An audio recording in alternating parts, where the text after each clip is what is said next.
Hey YouTubers, welcome back to another helmet video. I'm Mike B, and today we've got a pretty common helmet, yet it's one of the ugliest, weirdest, most common designs you can possibly find on the market today. We have, if you haven't figured it out yet from the video title, the Soviet SSh-68 helmet. So the SSH-40 helmet that this replaced, or actually the SSH-63, which was a SSH-40 shell with an updated liner. This took a few things and a few kind of basic fundamentals of the SSH-40 and kind of went with it and improved this helmet a little bit. Now, the biggest thing you can see the difference between this and an SSH-40 is like the slope on the front of the helmet itself. It's got a pretty defined slope instead of this like totally round shape. It doesn't have the really defined eardrop thing either, like the SSH-40 does. It kind of gradually goes down. It's more like a German helmet where it goes down and sort of stays down. Um, so these helmets were used in, of course, Afghanistan, a bunch of other conflicts, and I saw some people in Ukraine recently in Crimea that were wearing these. Not Russians specifically, but Ukrainian fighters and stuff. So these are still in big warehouses ready for World War III, even though I don't think they're going to do much good. I should probably ballistic test one of these, huh? Anyways, get off that tangent. The way you can tell is the rivets, and you got the four on the top for the liner, which we'll get to in a second. And you've got the one on either side for the chin strap. Chin strap's leather. I don't know if it's like that on all of them, but the rough side is actually facing out, and you've got the smooth side facing in towards your neck, which is actually a really good feature because this would rub up against your neck and get raw and all that stuff. It's just a basic chin strap. It's pretty much standing at the little flap there to protect the from the buckle. So now we'll go on to the liner, which is kind of a cool part of this. The SSH-63 had the same style liner, but the SSH-40 shell. So you've got this huge, like, gigantic, like I have a size 60 head, and this is huge on me. And this is only a size 2, so which is like 2 out of 3 sizes, which is pretty funny. I'd hate to see a size 3.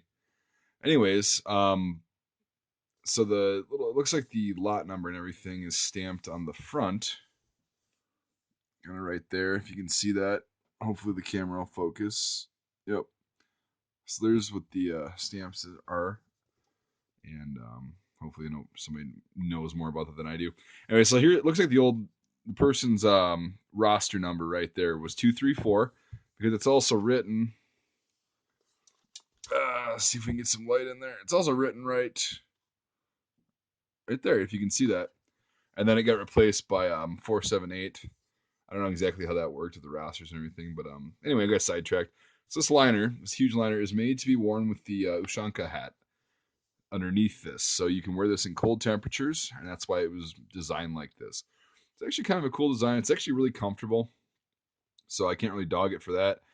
This thing, though, is hideous. I mean, this helmet's disgusting looking. It's gigantic. I mean, like I said, I have a big head, and it's huge on me, and this is only a size 2. I wear a size 2 for SSH-40, and it actually looks very proportional to my head. It's got enough room to where, if you get dinged and it dents the helmet, it's not going to hurt you as much, but still. So, yeah, this is what it looks like from the front on a smaller sized head. Trying to get it centered. It's just this giant helmet. Looks like one of those Swiss helmets, except painted Soviet Arsenal green.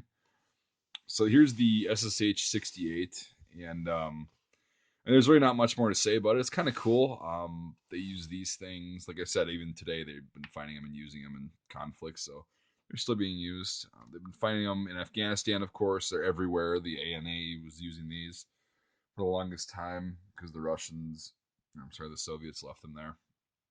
So this design came out in 1968, was implemented in 1968, and they're still being used today. So that says a lot about the design. Pretty cool, basic helmet. I like having it in my collection. These are like 30 or 40 bucks, so not that bad.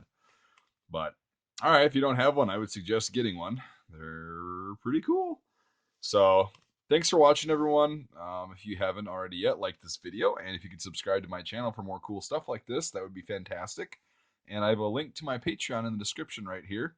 If you want to check that out too, consider supporting me on there. If not, that's totally fine, but it'd be cool if you could check it out at least.